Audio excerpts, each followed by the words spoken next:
So, in our last session, we have discussed how we can set up our MVC, right? So, if we create an ASP.NET Core empty web application, then what are the required services and middleware components required in order to convert that ASP.NET web application into ASP.NET MVC application? So, what are the things is required? First of all, we need to add the required MVC services to the request processing pipeline. And we have discussed there are four versions of services.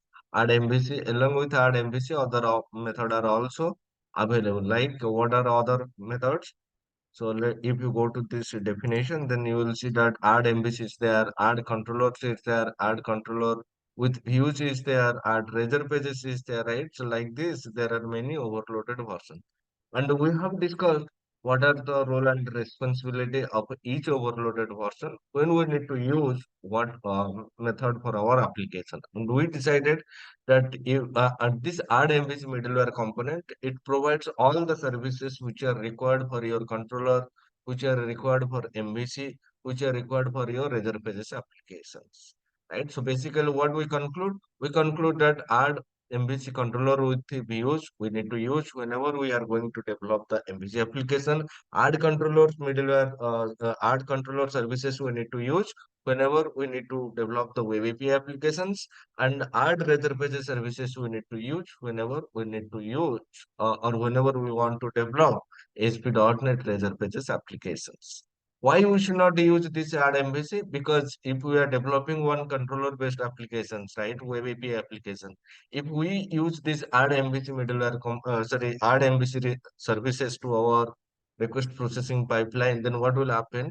Now, even though some of the features like viewback, temp data, views, those are not required for our application, those services are also going to be injected into the dependency injection container because it provides supports for all the required services. And then we discussed that we need to use some endpoint routing, right? Because we are developing MVC based application means there is some action method and controllers. For that, we need to use this map default controller route. Apart from using map default controller route, other routing mechanisms are also available where we can define our own URL pattern, right? That is what we are going to discuss once we start discussing the routing concept. And this use routing is important because this app.use routing middleware will decide or will match the routing right URL pattern whenever the request is come. This component will decide which action method and which what I can say which action method of which controller is going to be executed and what action method and controller it decide.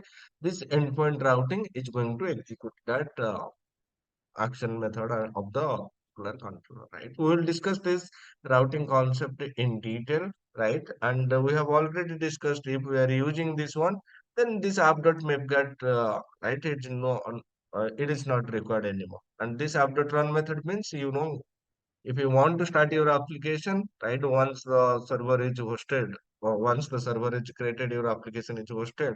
So immediately you want to start the application so that it can handle the incoming HTTP request. For that purpose, you are using this run method. So this is what we have discussed, and we have also discussed, right? We have created this controller folder, and inside this controller folder, we have created this one. And whenever we request for the home/index action method, then this method is going to be executed. Even though if you do not specify anything in the URL, then by default this home controller and the index method is going to be executed. If we only specify home in the URL, then also this index method is going to be executed. Why this is happening? Because if you go to the definition of this map default controller route, then you will see that the default URL pattern is this one. Or you can see this is the default URL pattern. So by default, if you do not specify in the URL, then the default controller is home and the default action method is index. And this ID is a optional parameter. If you only specify home, then which method is the default method, right, of this home controller? Index. So by default, also it is going to execute home/index. And if you specify home/index, then also it is no matter this action method is going to be executed. So this is what we have discussed in our last session. So now what I'm trying to make you understand is, first of all, I will discuss what are exactly model in ASP.NET Core MVC application, how you can create models, where you can create model, what should be there inside the model. Then I will discuss what are exactly views in your application. Then I will discuss what are exactly controllers in your application. Once we discuss this model, view, and controller, then I will explain what is the dependency injection design pattern, how internally ASP.NET Core application uses the dependency injection design pattern, and then I'm going to start creating a MVC application using the model view controller templates. Once we create the model view application using model view controller template, I will start discussing how we can pass the data, the model data from a controller to a action method using different mechanisms. Using different mechanisms in the sense, I'm going to discuss how we can use view bag, what exactly a view bag, how internally it stores the data, what is view data, what is the difference between view bag and view data, what is temp data, when we need to use temp data, right? Whether it is good to use temp data, view bag, or view data. If it is not good, then what is the best approach? So then I will discuss what is exactly a view model, what is exactly a strongly typed view, right? So then once we discuss this thing, then I will start discussing the routing concept, right? So let us start understand, right, what exactly model in ASP.NET Core MVC. As of now, any question related to this example, guys? How the MVC setup is done in ASP.NET Core application?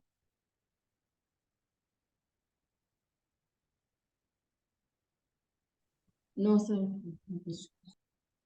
Okay, clear. Fine. So what exactly model, right? If you are speaking technically, if you are saying model means it is nothing but a .cs file. Means if you are developing the application using C# programming language, models are nothing but your class files. This class contains some properties and some methods, right? So model basically used to set or get the data. If your application doesn't have any data, there is no need for a model. If your application has data, then you need a model. For example, you want to display the product information. For displaying the product information, you need to set the product data and you need to get the product data. And for that purpose, you need a product model, right? Similarly, if your application wants to process the payment, right? For processing the payment, you need payment information. To set the payment information, to get the payment information, right? For that purpose, you need a payment model. For example, if you are developing some e-commerce application, you want to store and the user data. For storing the user data, right? You want to take the first name, last name, email ID, mobile number, right? Age, all these things. You need a model for storing the user data. Not only for storing purpose, but also if you want to display the same user data to the user on the UI, then again you need to get the data from the database. For that purpose also you need a model. So model are basically used to set or get the data, right? So, and in MVC application, right, MVC, whenever I'm saying MVC application, don't think that it is only ASP.NET, limited to ASP.NET Core MVC. It might be your ASP.NET MVC application. It might be your ASP.NET Core MVC application. It might be your Spring, right? If you are having Java people, right? They're using Spring, right? So MVC means it's a design pattern. It can be used any kind of a programming language and a technology. So we are learning ASP.NET Core MVC. So we need to keep focus on ASP.NET Core MVC. But it is not limited to ASP.NET Core MVC. Don't think that this MVC design pattern is only used in ASP.NET Core MVC. It is used in other technologies as well, right? So model basically it is used to represent the state of the application. So whenever I'm saying state means it is the data, right?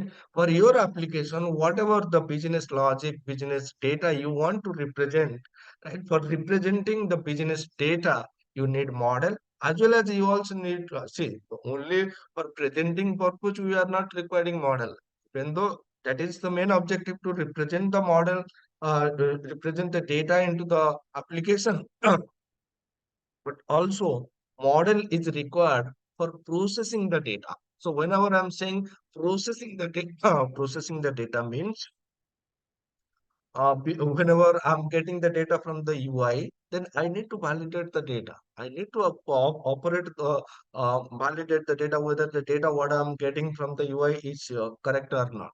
Then I need to do some calculation over the data, right? If calculation means what? Suppose I'm getting the product information, right? From the UI, I'm getting the product amount and the discount. Then I need to do some calculation and then I need to store what is the base price, what is the discounted price, what is the actual price. All these things we need to do calculation and then I'm going to display the data into the then I'm going to store the data into the database. So business logic and what else in the validation logic, right? Then also the model is going to contain the data access logic. Data access logic means what? So once we validate the data, once we perform the calculations, then we need to store the data into the database. For storing purpose, we need some data access code, right? That data access logic can be your radio.NET Core or can be your entity framework or whatever you want, even though you can use Dapper, right? So so data access logic is also as part of your model. And second, not only we are using this for access data. So whenever I'm saying data access logic, don't think that it is only for storing the data into the database. It is also possible that you can paste the data from the data. So once you paste the data, you don't want to display the data as it is to the user. You want to do some kind of calculation validation, right? That also possible. So once you do all these things, then you can pass the model data to the view can render the data. So as part of a model, you can write your, so model is basically not only used to state the data, right, represent the data, but also it is used to process the data. As part of processing, you can write the data validation logic, business logic, data access logic, and if anything else required, that also you can do as part of your model. So what is the role of a model, right? Let us first read the definition. The ASP.NET Core MVC application contains, right? The models means what? Now in ASP.NET Core MVC application, models means it is a set of a classes, right? Set of a classes. If you are using C# as the programming language, then you can say it is nothing but .cs class files that represents the domain data, business data, and logic to manage the data. So in simple word, we can say that model is the component in MVC design pattern that is used to manage the data. So whenever I'm saying used to manage the data means it is going to represent the data in memory, right? So in memory means what? Uh, Entities, right? So you can create a object, you can create a collection, and in that object, in that collection, it is going to store the data. And the model is basically used to describe the applications validation, business, and the data access logic. Right? If you are developing any kind of web application using the MVC design pattern, then that MVC design pattern having three things are common. What are the things are common? You should have a model, you should have view, and you should have a controller. What is the job of a controller? It is used to manage the overall flow of your MVC application. What is the responsibility of a model? Model is basically responsible for storing the data, managing the data, or representing the data in memory. And then once you have data in the model, then this model data are going to be represented to the user via the view. So the one and the only responsibility of a view is to render the data, right? So view are nothing but you can consider these are HTML pages that get rendered into the web browser. So browser means it's nothing but your client, right? So it is not mandatory, right? It is not mandatory, but storing all the model classes within the models folder is a good programming practice, right? So it is not mandatory. You can create any folder, even though you can create a separate class library project where you can store the model. But as per the recommendation, as per the MVC view design pattern, it is recommended that it is a good programming practice to store all the model classes within a folder called models, right? And even right, we will discuss this thing.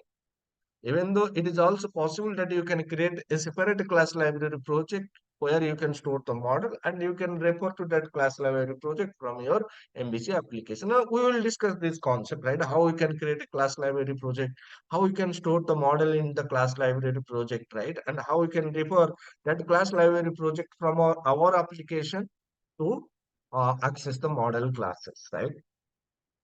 And second thing, and the last thing, what I'm going to say about model is, if you are creating ASP.NET Core MVC or ASP.NET Core web application using model view controller template, then by default, the model classes are created inside the models folder, right? So if you use the MVC template to create the ASP.NET Core web application, then by default you will find the models folder, and inside that models folder the model classes are going to be there, right? So, and we will discuss definitely this concept, right, using this model view controller template. But as we are going to discuss everything from the scratch, let us go ahead and create our model folder manually. Let us go ahead and create our model classes manually, and all these things, whatever required, right? Let us do this, all these things manually.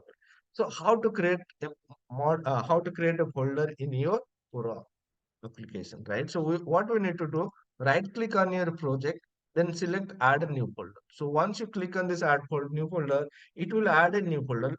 Give that folder name as model, right? So once you give this folder as model, then within this model folder, let create a class file with the name student.cs. So we basically want to represent the student data as of now, right? For this, for simplicity, for understanding, we are just going to create the student.cs class file, right? So you can see I have created the student.cs class file. As I mentioned, model are nothing but .cs class files if you are developing the application using C Sharp. VB, then .VB. So whatever the extension of the programming language you used, with that extension, it is going to create the classes. So you can say this is a class and this is your model class, right? So once you created, then you should see the folder structure like this, right?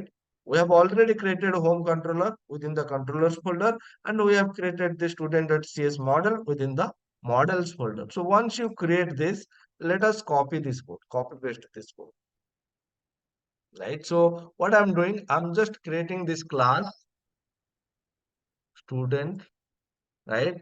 And this class student having few properties. What are the properties? ID, name, branch, section, and gender. I'm putting this question mark means this property you can store null value, right? So by default, see it is as we are enabling nullable annotations, right? If I remove this one, then I will get a what I can say warning that this property can store null value. So if you are trying to store null value, then please make this property as nullable type. So as you know, string is a data type which have the capability to store null values. So I'm making this property as nullable type. I'm using this one, right? Even though if you remove this question mark, it is not an issue, but it will give you one warning. But warning you can ignore in your application. But what I suggest is try to minimize the warning, right? If you are getting some warning means there is a scope of improvement, and please try to do improvement if possible. If sometimes that warning you can't improve, right, you can proceed, but it is always good, and it is always, please try, what I mean to say is, please try to ignore, not ignore, please try to solve the warning, try to remove the warning as much as possible, right? And guys, one more thing I just want to tell you that, so in this case, it is using global using namespace, right? Global using namespace means what? Now, if you see this application, right, we are using many things, but we are not implementing the namespaces. Where these namespaces are implemented, right? If you see this arrow mark, right, then it is saying that all these are nothing but your global namespace, right? Microsoft ASP.NET Core Builder, hosting, routing, configuration, logging, right? All these are nothing but your global namespaces, which you can access, right, from any the classes, the interfaces, whatever defined inside this namespaces, right? You can access from any classes, right? And if you see these directives, right? These namespaces are coming from where? First core MVC web application dot global using dot g dot cs class file, right? If you want to check this class file, by default it will not be visible here, right? So build the application. Yeah, build succeeded. Okay, go to open folder in File Explorer. There is a folder called OBJ. Inside OBJ, there is a folder called debug. Inside the debug, there is a folder called .NET 6.0.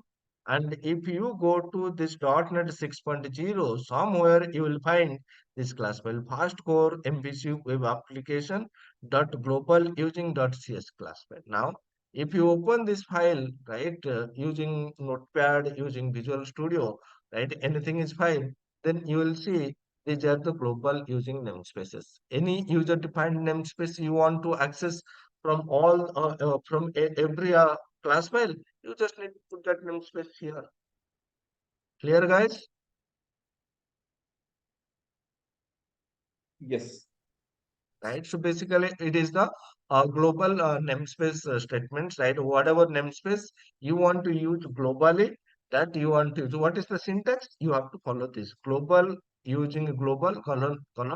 Then whatever the namespace that you need to put here, right? That's it. Once you put here, then you can access that namespace from anywhere, right? From anywhere means from within the application from any other classes you can, right?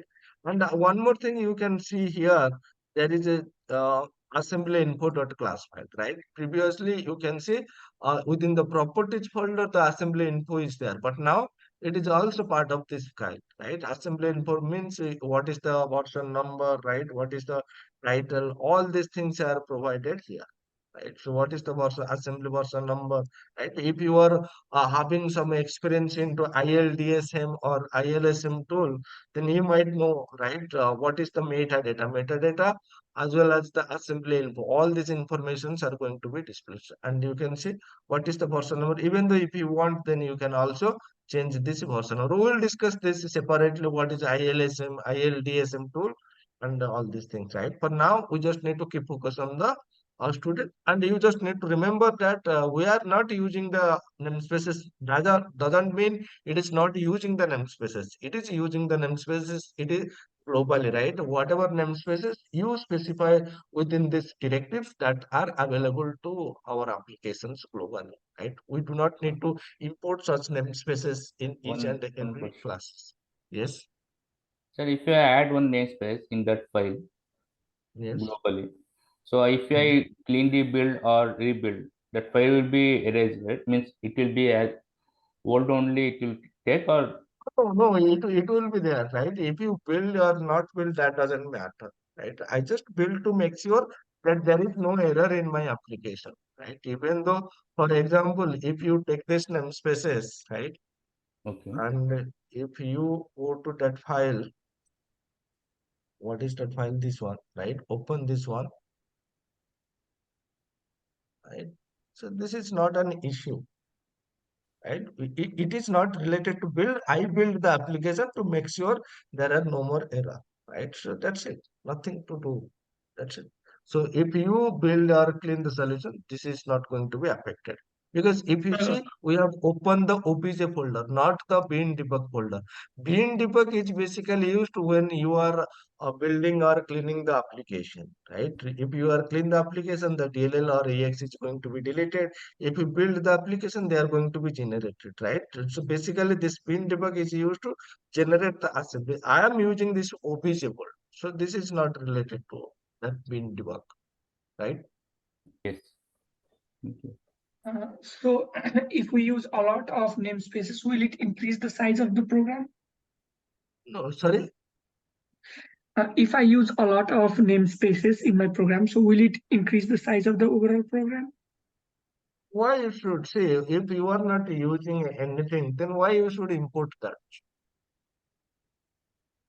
So what is the downside of importing a lot of namespaces? So obviously, if you first of all you just tell me if you are not using a class, then why you should import the namespace belong that class belongs to? No, I just wanted to know that if there are a lot of namespaces, will it increase the size of the No, program or not? namespace will not increase the size of your application. So any class files you created that will take some memory, right? Namespace, any DLL what I can say, see how many number of line of code you are writing, that is going to increase the size of your application. and whatever DLL, whatever the packages you include in your application, that will increase the size of your application. Namespace will not increase the application size. But second thing is that if you are not using any namespace, right, then why should you should import that? My question Yeah. is that it will not increase the size, but my question is, if you are not using the namespace, then why you should use the, if you are not using any classes interfaces of that namespace, why you should import that one, Yeah, we should not import that. That's true. right? If you are using any class, then definitely you need to import the namespace. If you are not using, then don't import that namespace. Clear? Okay. Yeah. Yeah. So Sir, we have created, yeah. there is a dependency injection one I'm sentence not is there. talking, I'm not talking anything related to dependency injection at this moment. From the beginning, I told you that I'm going to explain model view controller first, then I'm going to talk dependency injection. Right now, I'm not talking anything Okay. related to dependency injection, right? And what is your doubt? I know, sir, why there is a, right, if you go to this application, right? Right. So Yes. there is a dependency injection namespace, and that is already used by our application. Sir, but how, where we are using that one, right? So you can see Yes. dependency injection, right? Yes. Yes. So but if you see what I explained in that day, what exactly this RMVC, this is I think a name is fit for MVC. this is a service which you are injecting using this services. What is this services? This is the built-in dependency injection container, right? This is the Okay. built-in dependency container, and within using this built-in dependency container, whatever services you require, that you need to inject. As you are using the built-in dependency injection container, it is showing that you are using that one, right? Okay. Whatever dependency, whatever packages you are using, right? That namespaces, right? Whatever the classes, right? You are using that belongs to this dependency injection, right? That is going to be highlighted. If you are not using like others, they are not highlighted. Whatever you use, that namespace is going to be highlighted.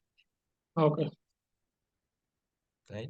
Again, from Okay. the beginning only, I have told you that I'm not going to discuss dependency injection today, right? I'm just showing you, right, from where you can view this global, that right, you global using statement, right? You can see this statement from where you can see, right?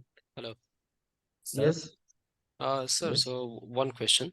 So, like as you said, like we can include the like a global name. We can include different namespace in the that global directives, right? So, if we create a second project inside the same solution, so right now we are using first core MVC application. Each project, see, each project having that class file. So Oh, in okay. this case, I'm clicking on and I'm going with open folder in File Explorer. So in this case, whatever files you are seeing here, it is specifically belongs to first core MVC web application. If you create another project, right, there will be another folder with that folder with that project name, and inside that project again set of files and all these things are available which are specifically for that project only. Okay, so we cannot like create a second project and we cannot include the like namespace in the first core No, no, web both are two application. different projects altogether. Okay, okay, So got it. solution means what? Now it is a maintaining. It is solution is nothing but a collection of project, but each individual project is different. If you are having any experience, right? If you create one project, right, MVC application, any application, and even if you create another class library project, without adding reference to that class library project, are you able to access the class files? No. Why? Both are available in the same solution. Even though available in the same solution, then you should access. Now why you can't access? Because both are different project altogether. If you want to access, you need reference of that project only. Clear? Okay. Got it. Right, right. So this is our model class, right? And then what I want to do on this model class, I want to perform the database CRUD operations. Currently CRUD operation means operation in the sense I can add a new student, I can fetch the student data, right? I can update the data, I can delete the data, I can modify the data, I can get all student, I can get student by ID, I can get student by name, I can get student by gender. Many things or many operations we can perform on the student, right? So for that purpose, what we need again some model classes, and those model classes, this student model class is basically used to hold the data in memory, right? It's basically used to hold the student information in memory. But to modify the data, to update the data, to add data, right? To communicate with the database, we also need some models which is going to manage the data. And for that purpose, what I'm going to do, I'm going to create another class file with the name iStudentRepository.cs, right? So I'm going to create a model class with the name iStudent repository. So within this iStudent repository class, right? So what you need to do, you need to define your operations, right? So operation means currently I'm implementing one operation, student get student by ID. Whatever operation that is required, right? For the student model, all the operations you can define here. So currently, I'm not going to implement all the operations. As we progress, we'll implement definitely. But what our intention in today's class is what we can define inside a model, right? Where we need to define the model, what are the logic we can write inside the model, how we should implement model. So in that case, what I'm going to do, so I always prefer to start implementing the logic, right, using the repository design pattern. So if I'm going to use repository design pattern, then you can easily unit test the component, right? But you can implement one class which is communicating with the database A. You can also implement another class which is going to communicate with the database B. You can create another version of the same implementation, right? Where you can do some hard coding data, right? Everything is possible.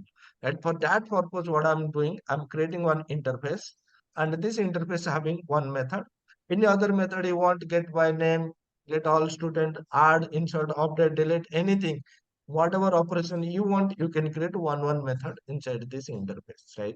Once this is done, then what we need to do, we need to implement the student repository.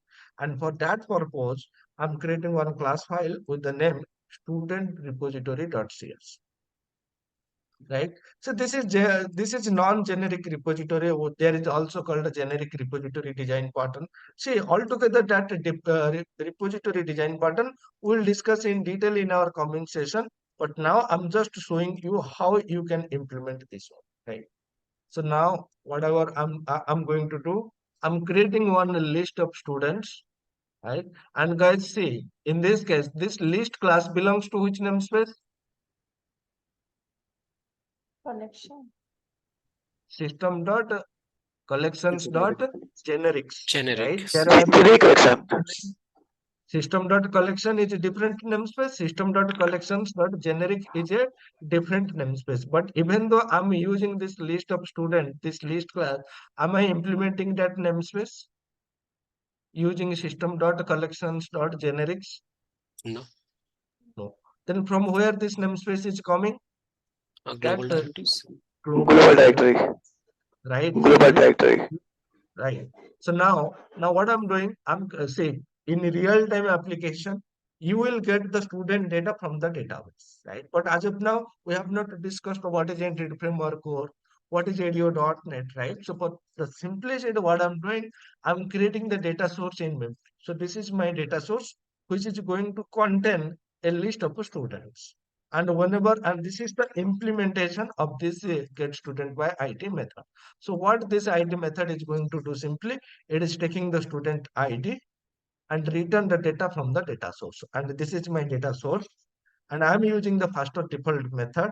And from this method, I'm returning this student data, right? And there is a chance that this data might not be available. In that case, I'm simply returning null, right? So in that case, if you want, then you can also remove this one. That is also fine. But if you remove, then there is a chance that it might be null, right? If source is empty or no element passed, otherwise the first of the source is passed, right? So in that case, you will get this one, right? So what I can say, you can put a null question mark here also, right? Nullability of a reference type return of student, right? So better what you can do. So you should avoid the null reference exception, right? So in that case, what my intention is, if the student is not present, right?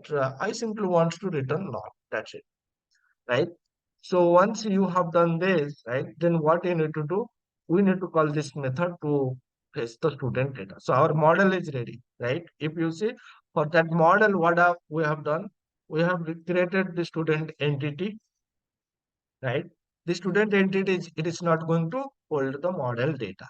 We have created this I student repository and I student repository, these two classes, where we need to implement the validation logic, the data access logic, the business logic, all these things. For this purpose, I'm going to implement one interface, and that interface I have implemented inside this student repository class.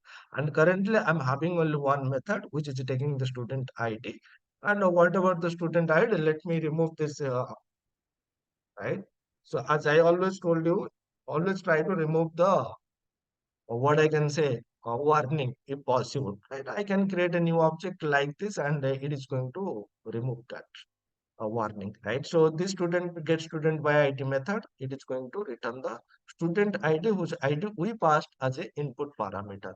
And if you look at this, so currently what are the student ID present in the data set? Student ID with 101, 102, 103, 104, and 105. And what is this first or default method? Can anybody tell me from which namespace this first or default method is belongs to? System.link. Yes, system.linQ namespace. What exactly this master default method is going to do? Can anybody tell me? So it will iterate over all the students, and whenever it find the first, whenever it matches with the first student ID, it will return that object.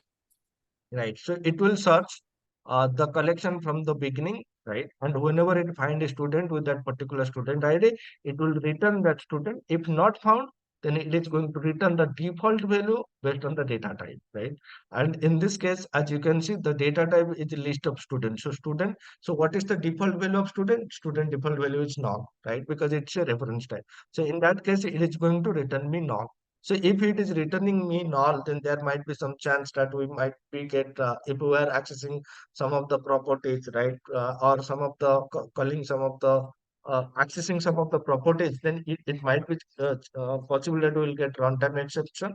So to avoid that, what I'm creating a new object, right? So in this case, if it is not returning any student, then one new object is going to be created, but in that object, no data is going to be there, right? So that is the LinQ method, right? You should have understand. You should know what is LinQ, what is fast method, what is faster default method, what is the difference between them, right? So can anybody tell me if I am using fast method, is there any difference between fast and faster default? If you use first, then it will be null completely. For example, if it doesn't find any value on the database, then it will give a null result. No. In that case, in this case, it's an exception actually, sir.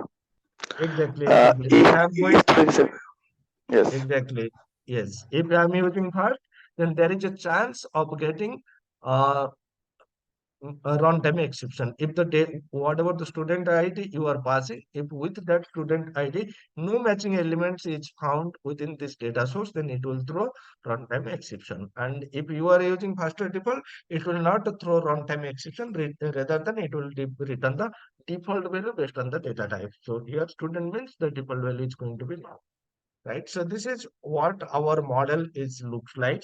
So once we have created the model, then what we need to do, we need to fetch this model data from our controller, right? So what I'm going to do, I'm going to change this one, right? So what I'm going to do, I'm going to change it. Okay, let me keep that index method as it is. I'm putting this one, right? So what are the different return type, right? String, JSON result, action result, all these are possible. As I told you from the beginning only, the controller can be act as the controller in .NET Core can return, can behave to perform some MVC operations, can also can be used to perform some web API kind of things, right? That means we can use the same controller, which can be written a view, which can also be written, right, some JSON data, right? If you are working with the ASP.NET Web API, then in that case, we need to return the data in the JSON format, right? If we are working with the MVC application, then the view, it is going to return a view, right? But what is a view? How to create a view? We have not yet discussed, right? We will discuss that after this, right? For the simplicity, what I'm doing, I'm returning the data in the JSON format, and for that purpose, I'm using JSON result. If you want to return a view, then what result you need to write? You need to write action result. Apart from action result, other result types are there: action result, view result, empty result, right? Many result type are there, which we will discuss one by one, right? Which we will return one by one. We will discuss those things in detail in our coming session. Different result types of an action method. So for now, what I need to do, I'm creating an instance of this class. Then what I'm doing, I'm calling the get by ID method, and whatever the data is written, I'm returning that data to the client, right? So with these changes, what we need to do, we need to run the application, we need to call this method by passing the ID parameter student ID, which value we want to access. So now let me run the application.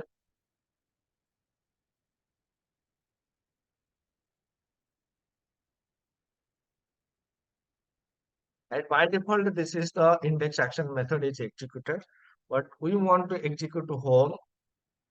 Then what is the next parameter?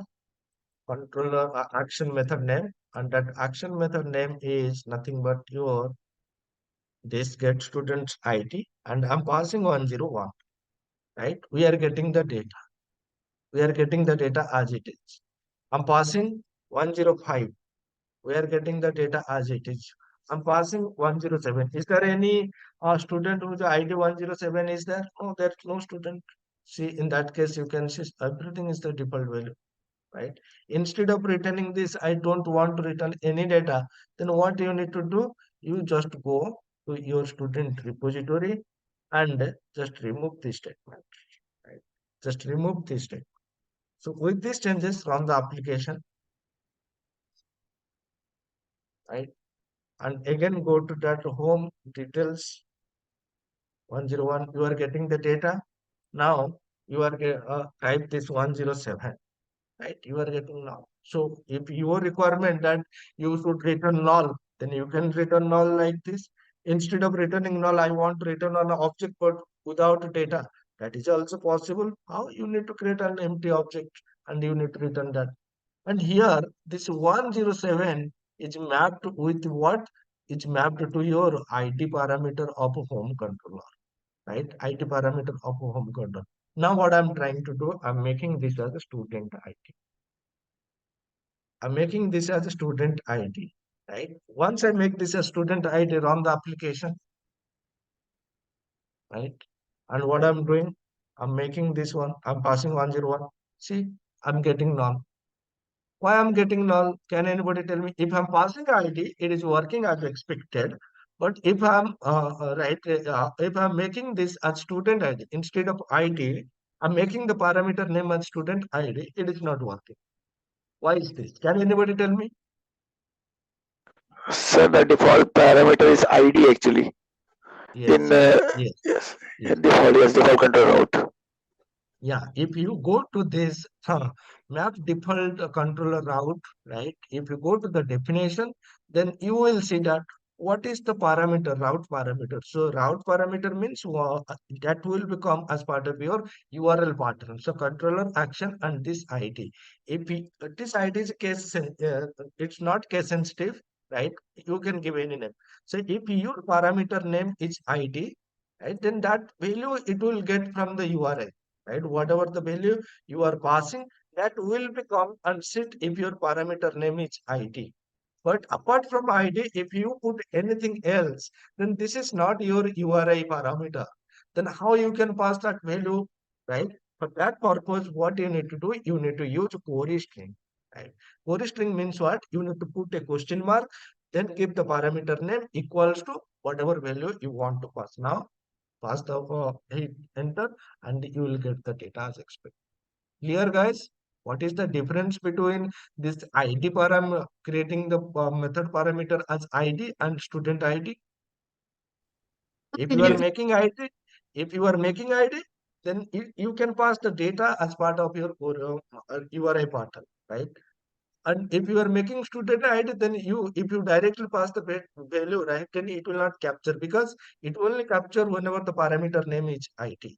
Then how we can pass to a different parameter? So for that purpose, what we need to do, we need to create, we need to pass the data in the core string, right? Core string means we need to put this question mark student ID, student equals to ID. Now you might be a question, sir, can I pass the ID parameter value using core string? Yes, that is also possible, right? So what we need to do, suppose I'm making this as ID and I'm making this as ID, and I don't want to pass this ID as URI data, but rather I want to pass this data as part of your core string, right? So that is also possible. So what we need to do, instead of this, I put a question mark, I write ID equals to 101. See, we are getting the data as expected. Clear, guys? Yes, sir. Any question from anyone? Is this a case sensitive, sir? ID, I small No, letter it's case. not case sensitive. It's not case sensitive. Okay. I'm saying it's not case sensitive. Any, but the name is going to be IT, no matter whether it is a capital letter, small letter, anything. Clear, guys? Yes. Okay, fine.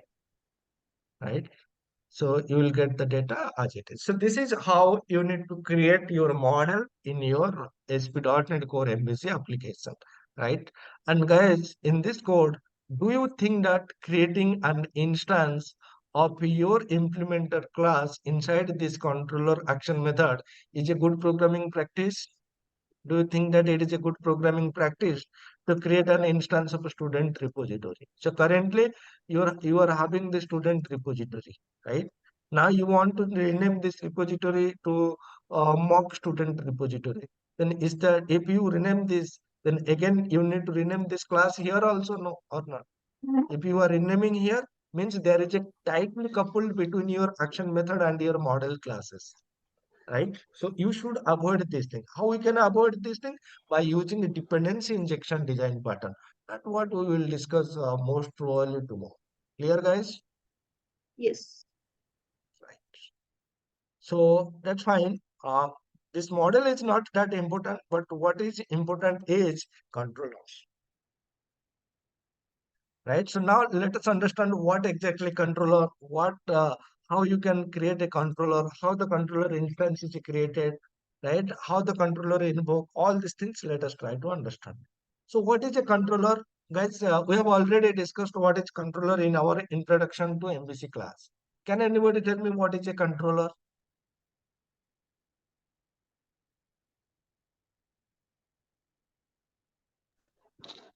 Controller is a class that handles the incoming request. Yes.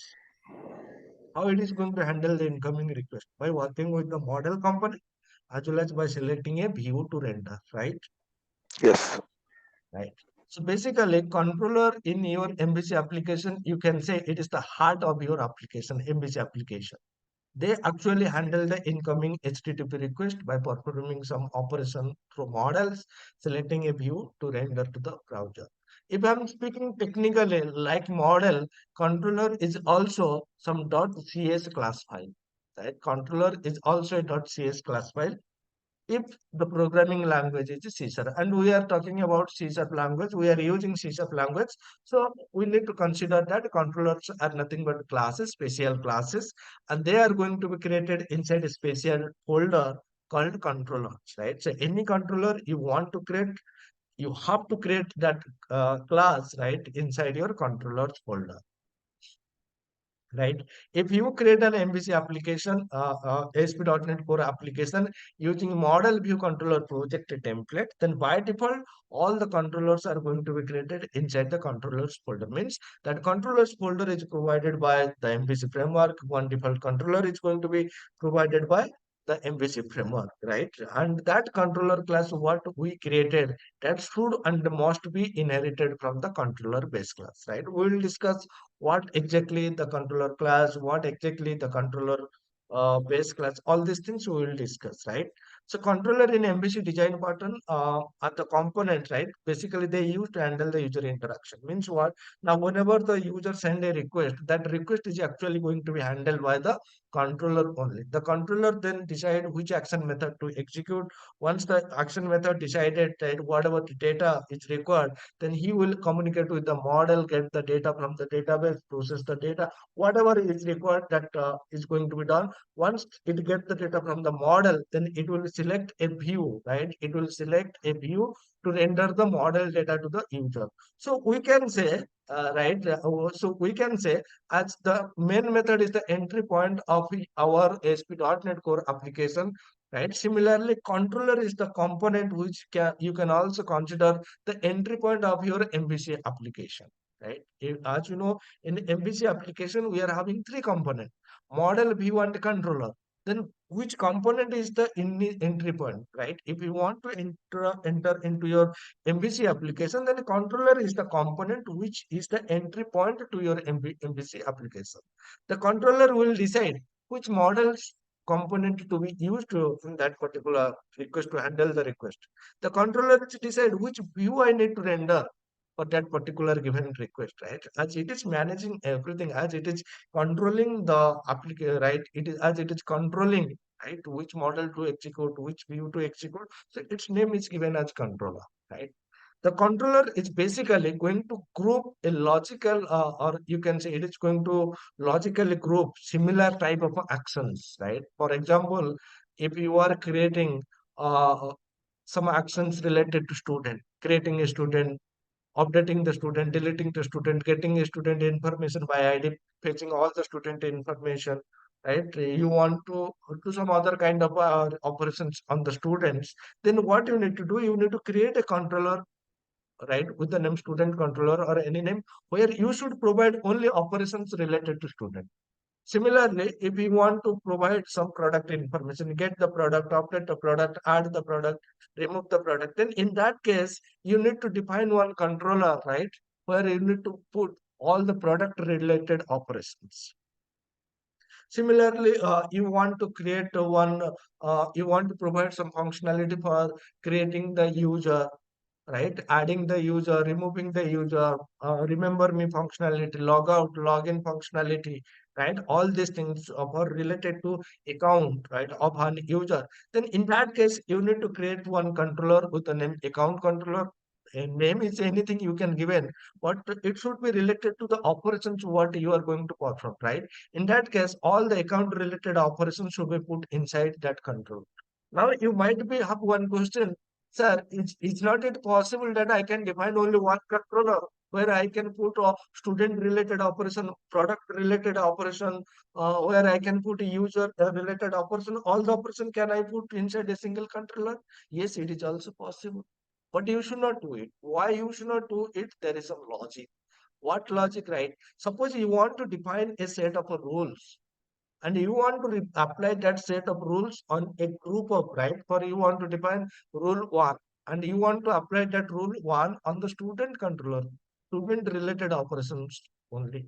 You want to define rule 2 which you want to apply on account operations only. You want to define rule 3 which you can apply on product operations only. Then for that purpose it is good if you define the actions separately by putting each related operations into a separate controller. Which will see if we are doing this, then what advantages we will get. Now we can define set of rules such as caching, routing, authorization specific to the operations of the controller, right? For account related operation, we do not want to cache those data, right? For product related operation, those should be authenticated. Users should access those data. Authorization I want to apply. So master data is there where authentication authorization is not required, but we want to cache those data. For that purpose, we can implement caching for such kind of data, right? So basically, if we group the related operation into separate controller, then it is easier for us to manage the caching, the routing, the authorization very easily, right? We should not put all the data, right, all the action method into a single project. So why I'm saying, because when I start my career in not start, whenever I start one project in a company, right, an existing project which is developed using MVC4, in that case I see only one controller in the project, only one controller, where the user creation of product information, accountability, every action method putting inside that same controller. So it is going to be difficult for us to apply such kind of rules to the controller action method. So we should put only related operation into a separate controller. Clear, guys? Yes. Right? Means any specific group of operation, put them inside a controller.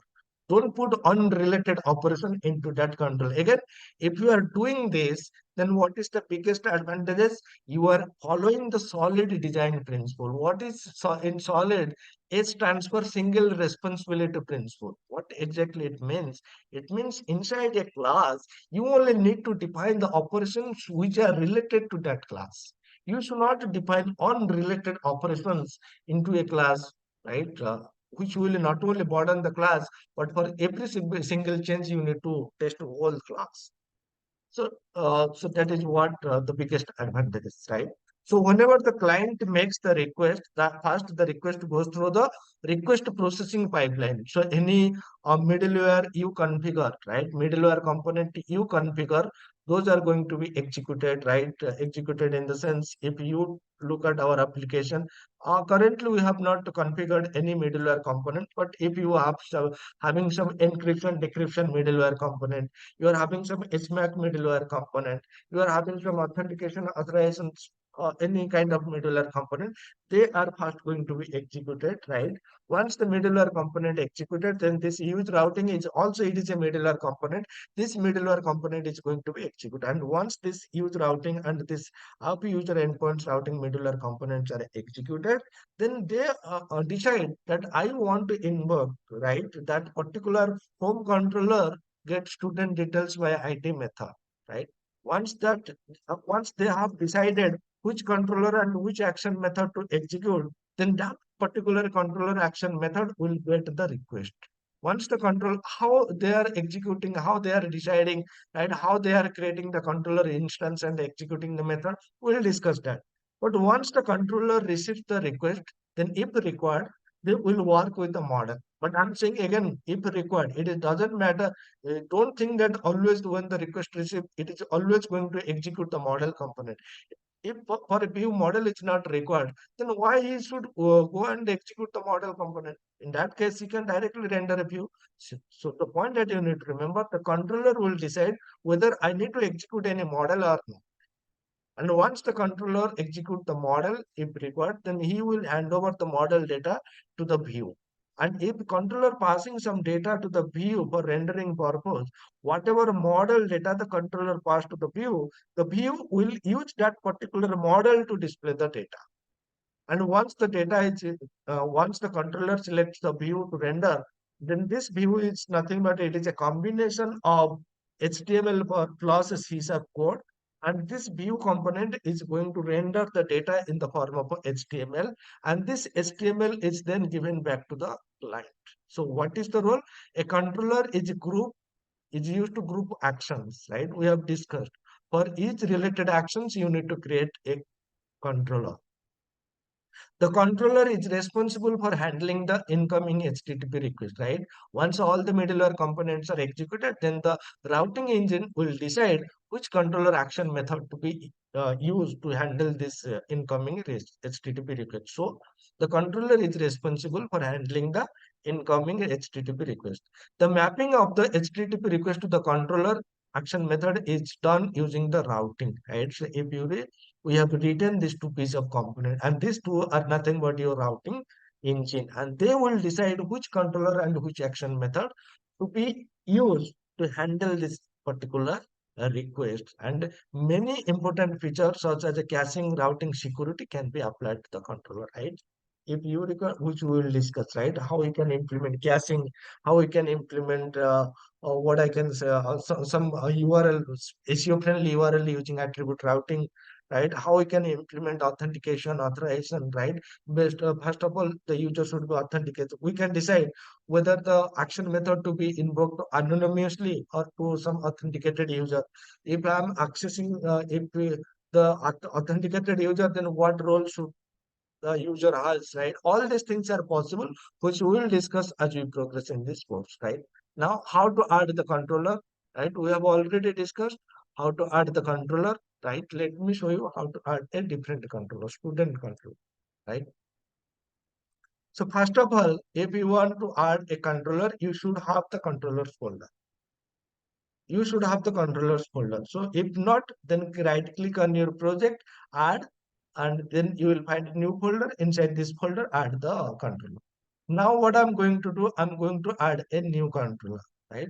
So currently the application is running. So you can see you cannot add a controller. So first of all, you need to stop the application. How you can see the application is running? You can see this red button, right? So you just need to click on this. Once you stop the application debugging, right click on this folder and click add controller. So you can go to directly this add controller, or here you can go and add new item, right?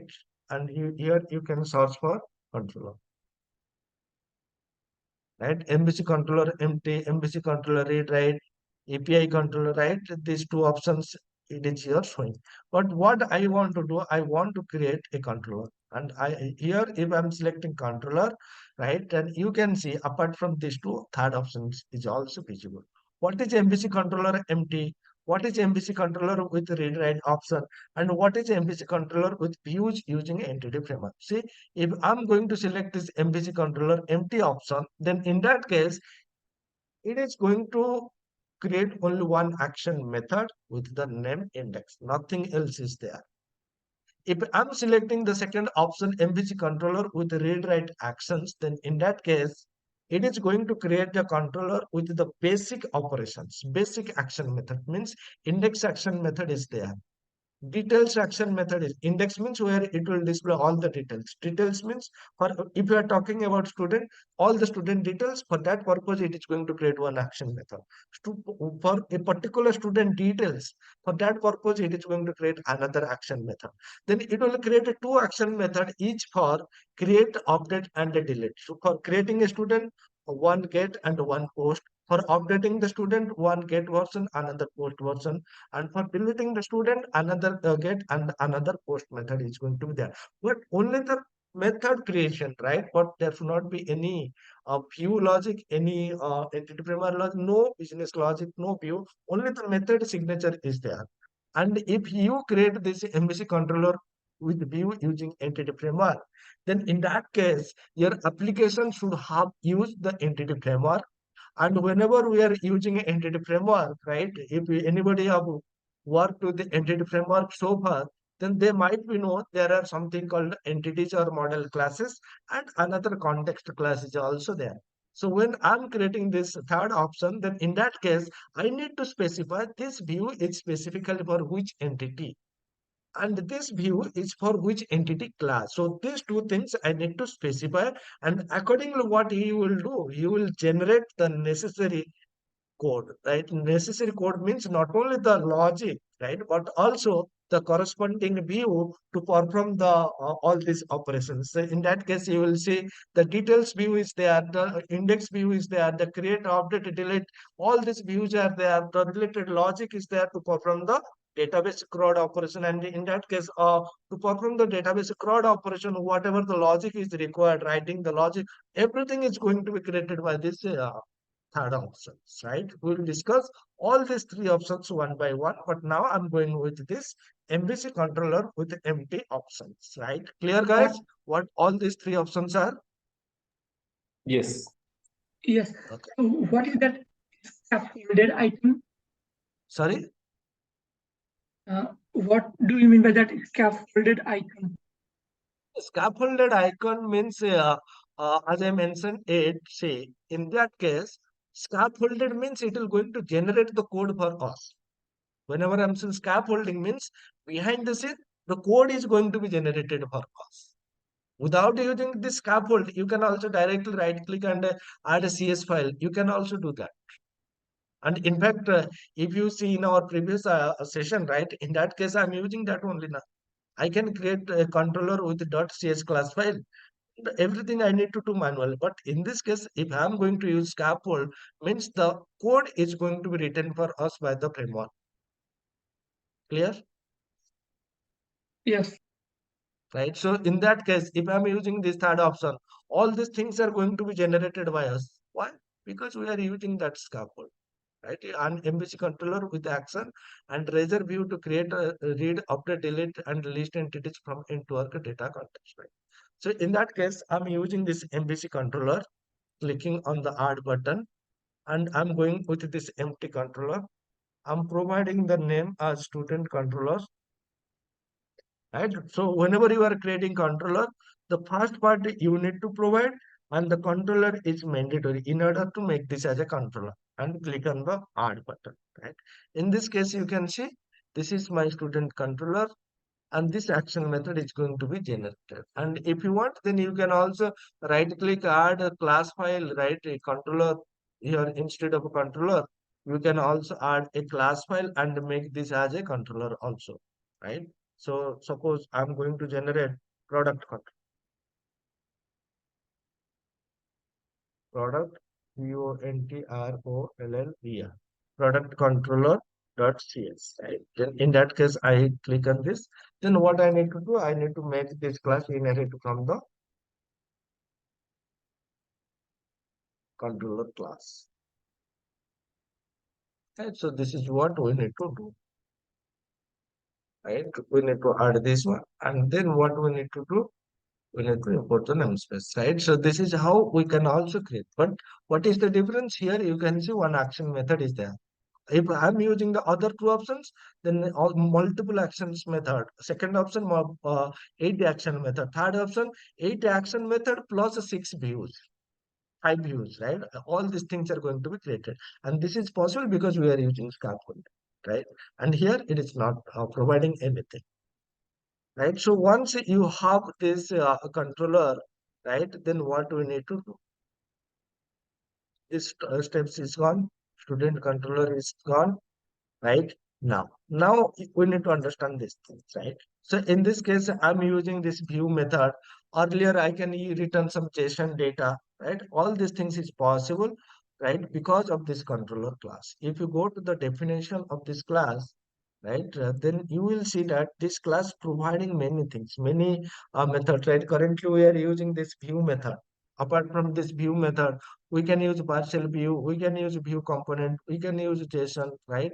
On action method executing, on action method executed means what? If you want to execute some logic before executing the action method, or if you want to execute some logic, right, after executing the action method, right, those things are also possible, right? And dispose button means any unmanaged code, right? Automatically this dispose method is being called, right, once the controller or execution is completed, right? Apart from this, you can see we are having this view data, temp data, and view back, right? Anybody having some prior experience, they know that these are nothing but it's a mechanism to pass some temporary data from your controller action method to the view, right? What is the difference? Why? What is the difference of between all these three? How to use all these three, right? Everything we are going to discuss, and and in our coming session, we also discuss what is this view, what is this partial view, right? View component, right? Everything we are going to discuss in detail, right? So now you can see this is the things, right? All these things are provided by the controller class, which we can use in our application, right? If your application is not inherited from controller class, then you cannot use this view back temp data and view data. And further, if you go, then you will see that it is inherited from the controller base class.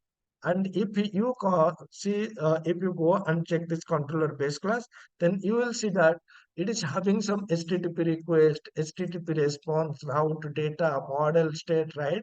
All these things are there, right? If you remember, in those who are working with the previous version, then they are writing model state dot is valid. From where this model state property is coming? This is coming from this controller based class.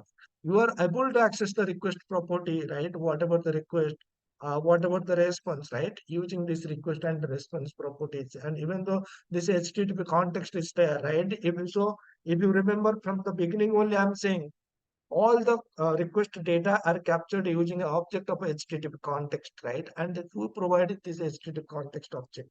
Inside your controller action method, you can access the request and response information using this HTTP context object, right? And all these things, as we progress, we will discuss. Route data means what? I have told you what is the difference between core string and route. Even though we are going to discuss this thing in detail, so if you are passing the data as part of your URL part, you can access using route data. How it is accessing? There is a concept called model binding, right? So once we progress, then we will also discuss what is model binding. And from your action method, you can see I can return unauthorized, not found, bad request, right? These are nothing but different HTTP status code, right? If you are working with the applications, then you know. Sometimes we are getting unauthorized error. How it is going to return unauthorized error? Because there is a method called unauthorized is available. Not found means bad request, right? All these things are available. As we progress, we will discuss everything in detail. Some of the things we will discuss in MVC.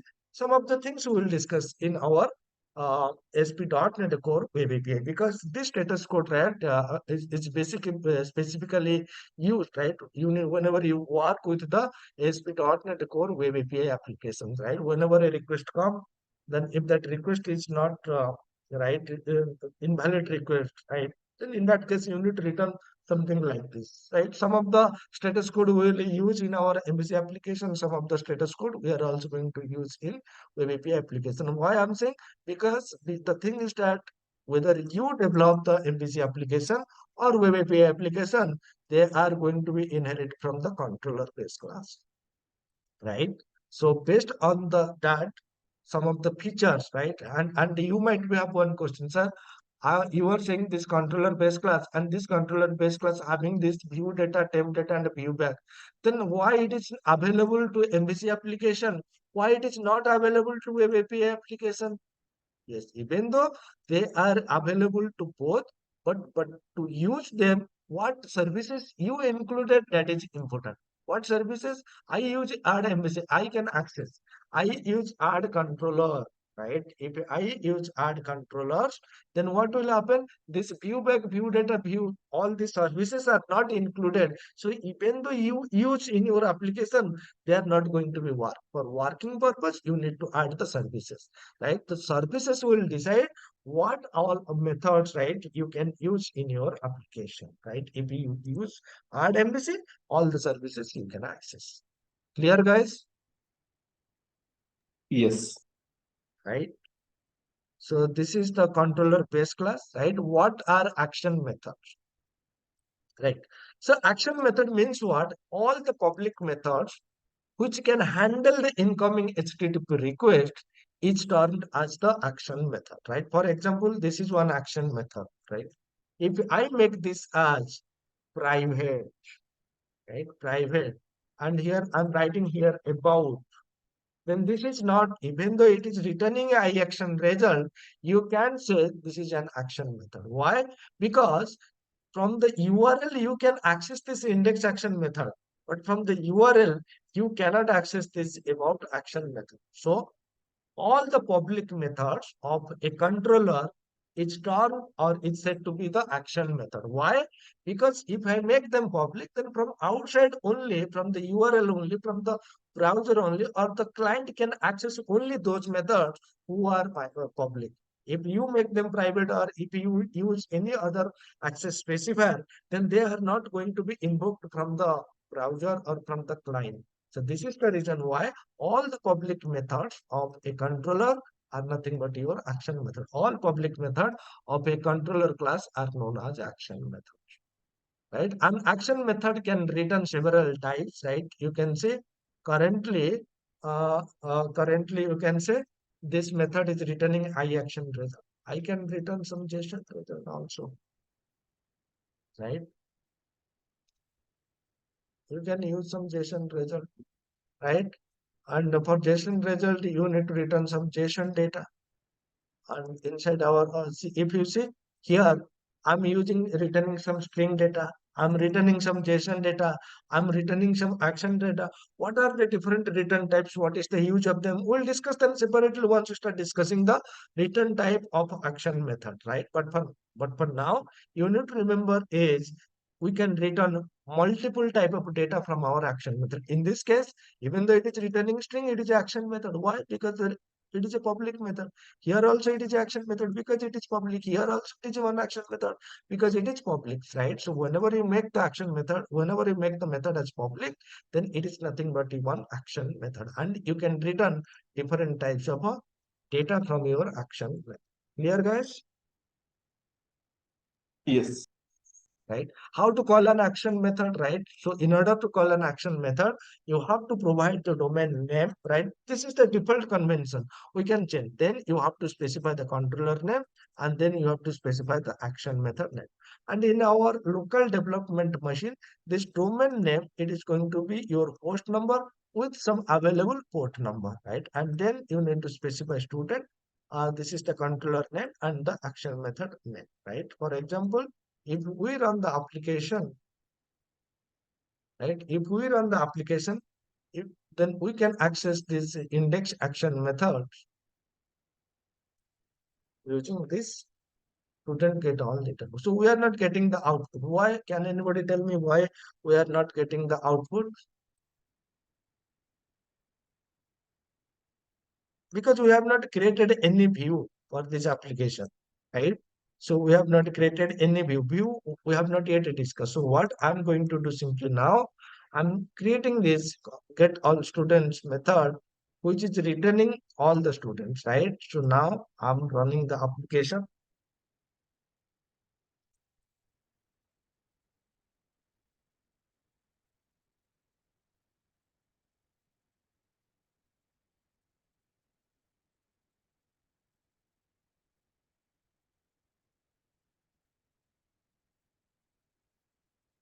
And student dot get all students, right? So you can see that action method is invoked, right? So this is the default URL pattern where you need to specify the controller name and the action method name. But we can also change this default URL pattern, which we will discuss in our coming sessions, right?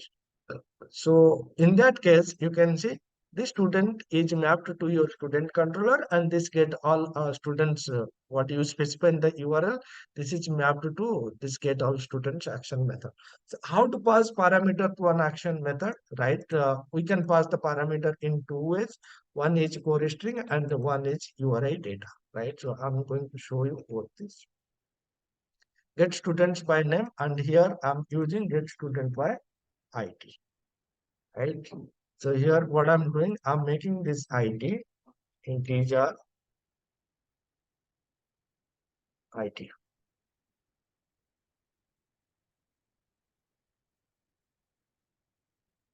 Right?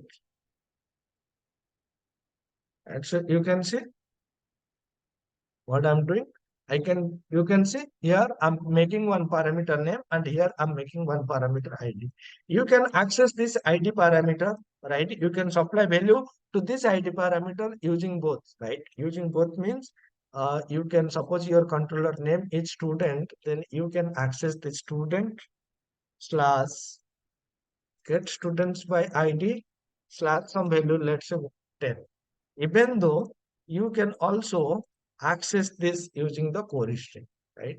Using the core string means question mark ID equals to,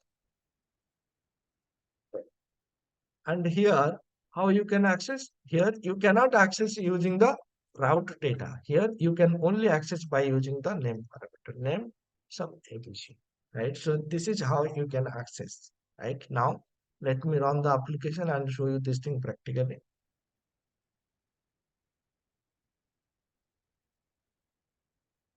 See, this is the URL button which you can access using the name ABC, right? So let me put these things, right? Get students by ID. So its name is get by name.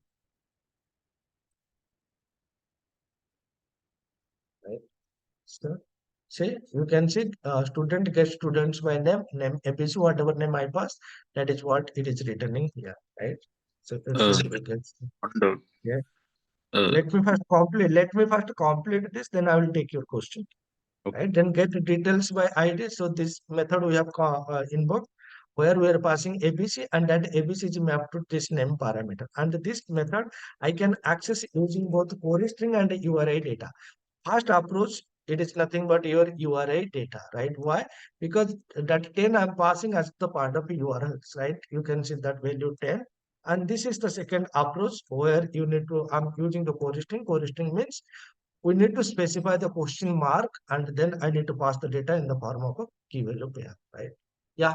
What is your question? it's the same thing. There's like, what is the difference between URL and core string? The URI means as part of your URL, only you need to pass the data like this. Only one URI data you can pass. But in the case of a core string, you can pass any number of data, right? Suppose I'm passing student name here, right? And apart from name, I want to pass another value, right? I want to pass what? I want to pass a string gender, right? So two things I'm passing here, right? Name and gender. So this is not possible. You cannot pass something like this, 10, 20. It is not possible, right? Using core data, you can only pass the value which is defined in your pattern, right? If you go to your controller, not controller, if you go to your program class, if you go to this map route, right, go to definition, then in this case, this is nothing but your URL pattern, and this is nothing but the data, and this data you can pass as part of your URL only. And if you passing, this is nothing but your route data, right? That is only, see, in this case I have defined only this ID parameter, means as part of a URL route you can pass only value for the ID parameter. You cannot pass value for any other parameter. And using core string you can pass any, right? You can pass value for anything, right? And you can also pass multiple core string parameter value, right? For example, in this case, how you can access this core string and operator, then you need to pass gender equals to male, like this you can pass, right? Let me run this application and show you. But core string means whatever pattern you define as pattern, as that pattern, do you define any thing to pass the data? If yes, then that is nothing but your route data. But here you can pass anything. See, clear, guys? Is it the like number of parameters that we are passing just to pass more parameters? We are calling it as a core string. No, completely no. Core string means you have to pass the data using key value pair. Here you can say I'm specifying the key and I'm specifying the value. And the route data means whatever you defined as part of your routing, right? This is our routing. And as part of your routing, are we defined anything to take some data? Yes, I have defined one parameter, ID parameter. And for this ID parameter, if you are passing any value, then that is nothing but your route data. But And we have not defined any URL for our core string, no? So to take multiple. that's the difference now. That is the difference between your core string and route data. Using route data, you can only pass the route parameter value. As if you look at this route pattern, right? This is nothing but our URL pattern. As part of the URL pattern, we have defined one route parameter. This is nothing but your route parameter. And for this route parameter, we can pass the route value. And for core string, you do not need to define anything in the URL. Core string are nothing but your key value pair, right? Which you can pass in the URL by putting a question mark. Once you put this question mark, then later whatever you pass, that is nothing but your core string. And the core string is nothing but it is the combination of a key value pair where the key name should be same as the parameter name, and the value whatever you want to pass, that value will be command set inside this value. But how controller will route this multiple data key value pair through the that specified URL? That is not the job of a controller. There is a concept called model binder, which we will discuss in our coming session. Right? Controller will only identify what is the name and what is the action method name, and that action method having any core route parameter or not. right? In this case, the controller will not consider what core string and all these things. Controller will check whether is there any parameter. Yes, controller will check. This is one parameter. This is another parameter. Is there any action method which is taking two parameter? Yes, taking. Then let me execute that method. Right? In this case, controller will check, yes, this 10 is coming as part of the route parameter. So is there any route parameter defined in the URL pattern? Yes, there is a route parameter defined in the URL pattern. What is the route parameter? The route parameter name is ID, right? Okay, ID is there. Okay, let me check the controller action method. Is there any parameter defined in the name ID? Yes, defined. Okay, let me pass that.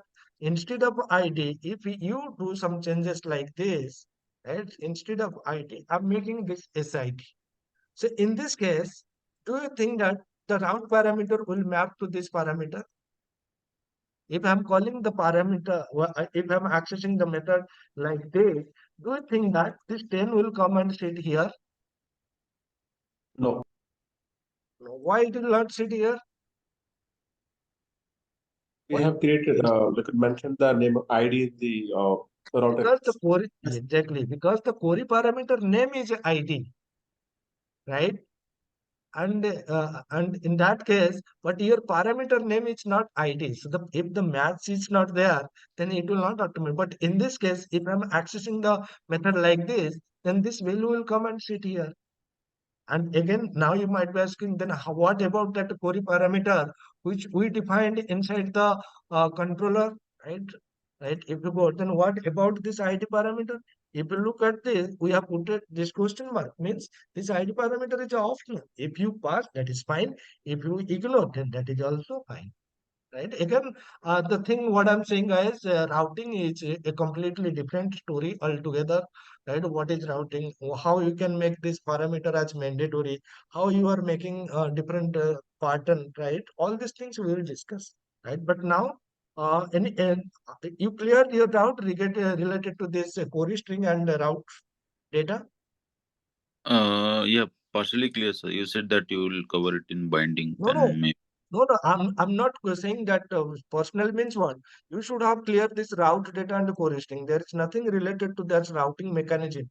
What is route data and what is core string? What is your exact query? That what I want to know, because this is not something related to routing mechanism. Routing is basically going to define the routing pattern, and in this case, and this query, there is no relation between your routing pattern and the core string. So exactly, I don't know. Understand what is your question related to this query string?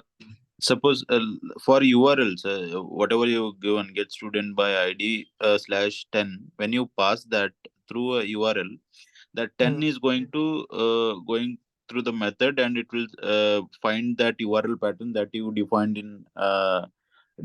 and it will identify that, and it will route this method. But in query string, we are going to change our inputs however we want. But even though still there is a method which will take two parameters, and we have not defined any URL for it. How it work is what I'm asking. See, so you just tell me, for this get students by ID, did we define any URL in our this here? Did we define any URL? Yeah, this we have defined this route method, no, sir, like to take a home index and then it will go So to ID home index, we have mentioned your home index, but what controller it is? student. So did we define any routing for the student controller? Oh, okay. How it is working? This is the pattern. Pattern means the URL pattern means if you are accessing any action method by passing the controller and action method name, then this is a valid pattern.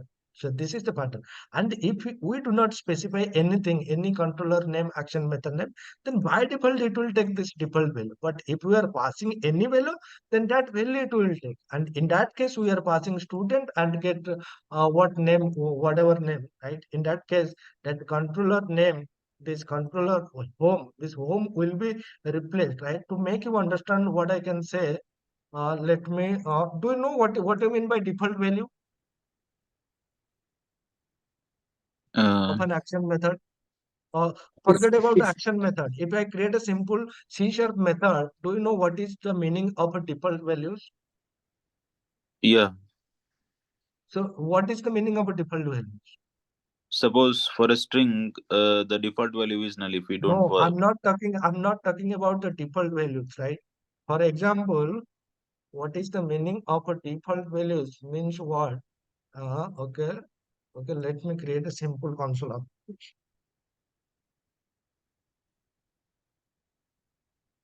Right? I'm going to create a simple console application here. Right? .NET framework.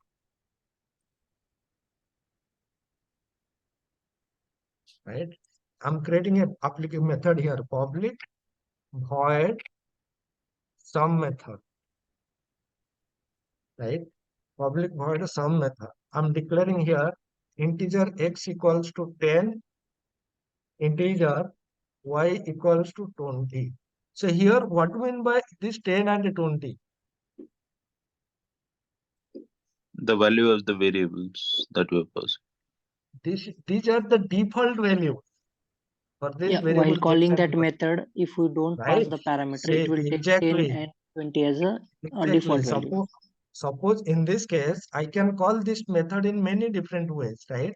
For example, I'm passing here 15 and 20. So in the 15 and 25, let me make this a static also, right? Suppose here I'm calling the method by passing 15 and 25. So in that case, what will store if when I'm calling this method, what will store in 15. 15? What about this 10? If we don't pass anything, then 10 will be taken as. Exactly. So in this case, in the URL pattern, if I'm not specifying the controller name and the action method name, then it will take home and index like this one. So suppose if I'm creating this method and if I'm not passing anything, right, I'm just making this one and here I'm making this one. So in this case, then it will take this value what you specified here, right? In this case, if I'm specifying 15, then it will be for x. That y value what you specified here, it will take. But if I'm passing 15 and 25, then x will be replaced with 15 and y will be assigned with 25. Similarly, if I'm not specifying anything for this in the URL pattern, then by default it will take the controller name as home and index method name as action method name as index. But in this case, I'm specifying the controller name and I'm specifying the index method name. Then that controller home and index is replaced with student and get student by name. Clear? Yeah, clear. And then I'm putting this question mark. Once I put this question mark, then this is not new to MVC. It is a general, what I can say, this core string parameter means it is not specific to MVC or .NET. This is available in all kind of web application. Even though if you create a static website, then also you can pass the data like this. In that case, whatever name I've specified, and then I have to specify some value. And if you are passing multiple query string parameters, then you need to use this ampersand and you need to use this key and value pair. And then while calling the method, it will check whether is there any parameter defined with this name inside your action method. Yes, defined. Let me pass this value to that parameter. This is the job of a model binder, right? We will discuss what is model binder in later. But again, gender parameter is there. Okay, let me assign this value to this gender parameter. And coming to this statement, in this case, whenever I call this parameter first statement, then what will be there? Now, when you are not using core string here. Here you are using core string means it will look for the parameter. Here you are not core string. You are not using core string. You are using route parameter. So in this case, what the compiler will, what the controller will check. Okay, this query. So it is coming as a query. It is coming. This 10 value is coming as a route parameter. Is there any route parameter defined in the pattern? Yes, route parameter is defined. What is the name? ID. Okay, let me check whether this method, whatever gets students by ID method, is there any parameter defined with the name ID? No, it is not defined. Then it will not pass this value. because this is an optional parameter inside your method. If you want, you can define. If you don't want, don't define. But in this case, what will happen? In this case, it will check, is there any parameter defined inside the inside the action method with the name SID? Yes, defined. Okay, then let me store this value inside this parameter. But in this case, it will not work, and in this case, it will work. Now what I'm doing, I'm making this ID to SID. So in that case, what will happen? In that case, whenever you call this statement, it will pass this value to this parameter. But in the second call, this SID. So what is the parameter name? Query string parameter name SID. What is the parameter name? Is there any parameter name with the name SID inside your method? No. So in that case, it will not store this value to this parameter. Clear? Yeah. Clear or not? Yeah, clear. Yeah. Any question from anyone else? Sir, one question. Yes. Can you pass both root data and the query string same ID? Like this? No. In the root, line number 18. Line number 18 is the right comment. Like Not this? not like this, sir. After this root data 10 question mark with ID 10 or 11. Like this. Yeah, you can do this. But which value it will be? No, It 11. will take the Yes. like this, na? Yes. Yeah, you can do this like this. But in that case, I think it will take the priority of your. Let me, even though I have not tested, but I think you can do this kind of testing by yourself. Right? It's Yes, not sir. required, but it's not a very big deal to test like this, right? So what value it is taking? It is taking the query string parameter value. Not You query can string, use, root data. sorry, Root data, root data. route data. Yeah. So these kind of things you can do by yourself. Yes. Right? Thank Right? you. But it doesn't make any sense to pass both the things. Okay.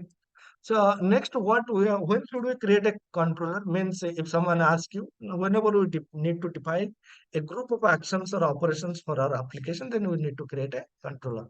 For student related actions, you can create student controller. For user management related actions, you can create a user controller. For account related activity, you can create account controller. For security related activity, you can create a security controller. How many controller? At least one controller, but maximum n number of a controller you can create. Now the question is, how is the controller instance created in ASP.NET Core application, right?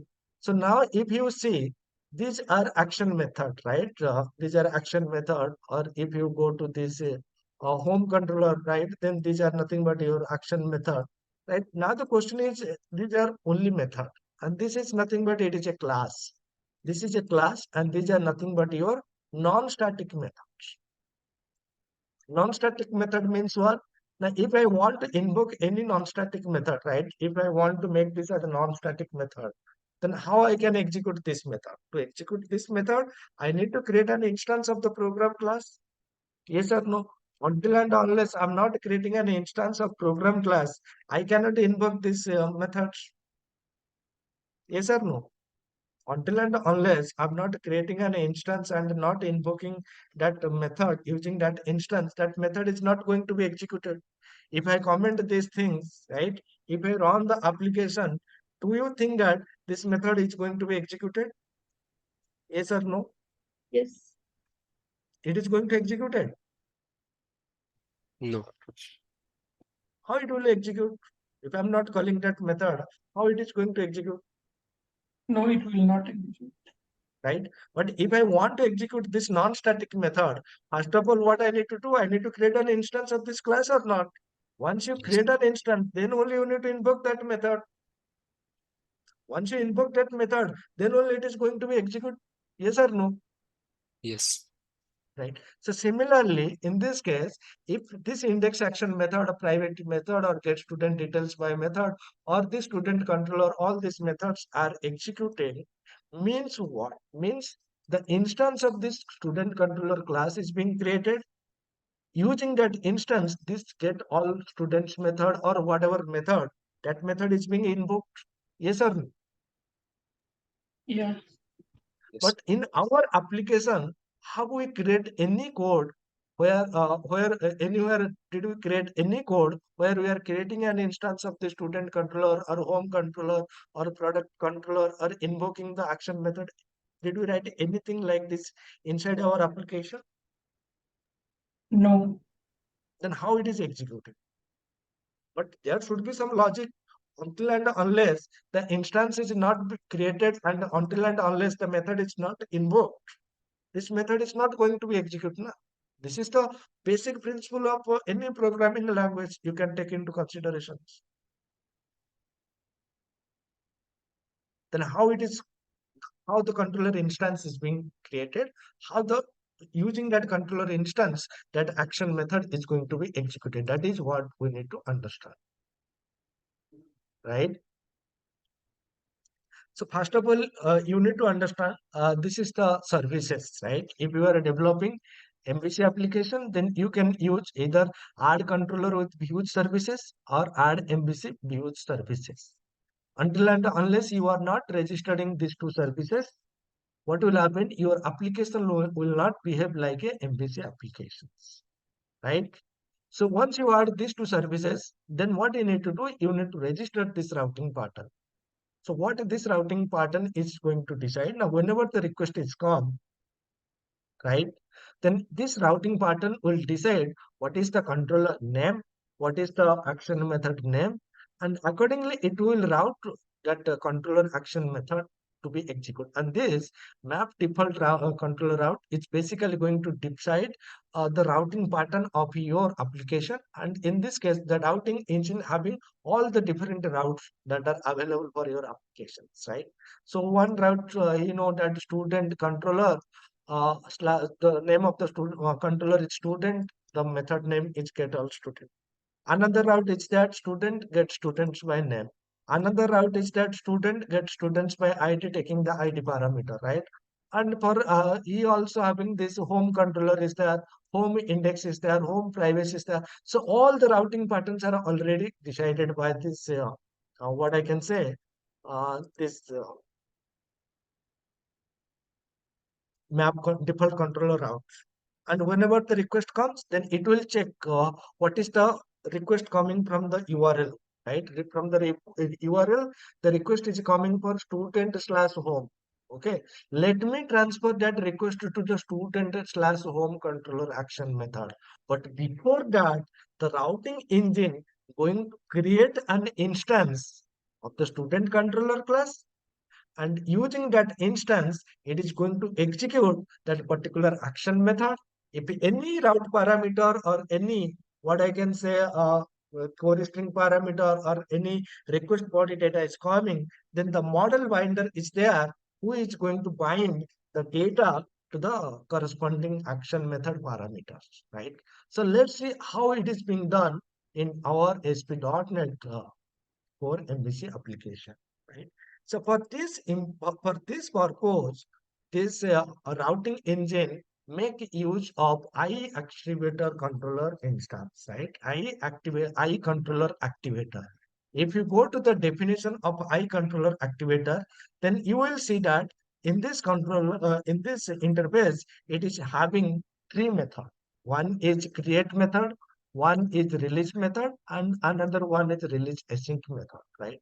So this create method, what is purpose of this create method? For executing the action. So if you want to execute any action method, then it is going to create a controller, and using that controller, you can execute the action method, right? So for example, internally, the routing engine make use of this iController activator to create an instance of a controller. Which controller instance to be created?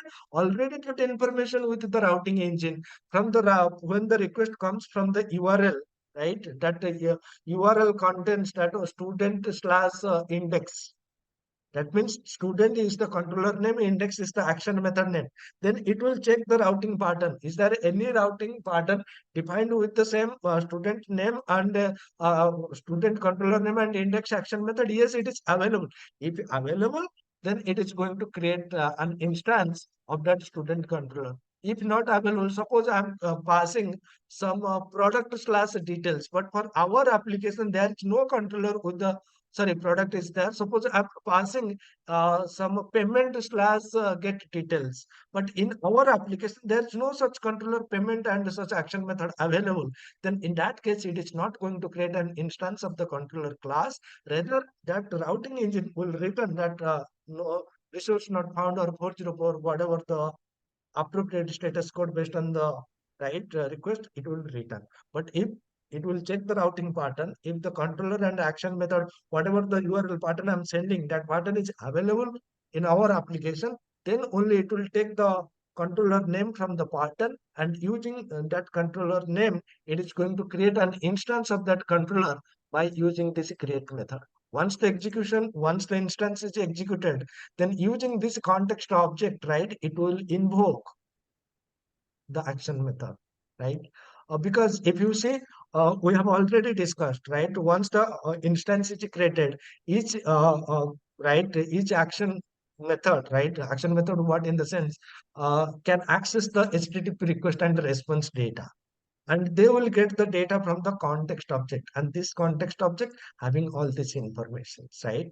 And once the controller instance is created, right, once the action method execution is completed, then we need to release the what I can say controller, right? We need to release. If you remember, we have discussed that dispatch method, right? If you remember, within the controller class, right, if you go to the home controller class, go to the this, right? If you go to this, there is a dispatch method. That dispatch method is being called, right? Who is going to call that dispatch method? That dispatch method being called by this release method to release the controller, right? Whatever memory is created, allocated, that is going to be released. Sir, why there is a release async method, right? So if you guys remember, we can create the action method, right, as asynchronous, right? We can create synchronous method as well as asynchronous method, right? If you want to release the asynchronous method, then if your method is async, then this release async method is going to use, and if the method is synchronous, this release method is going to be used. But now it's question, this is the only interface. Interface means this is only going to provide the signature, right?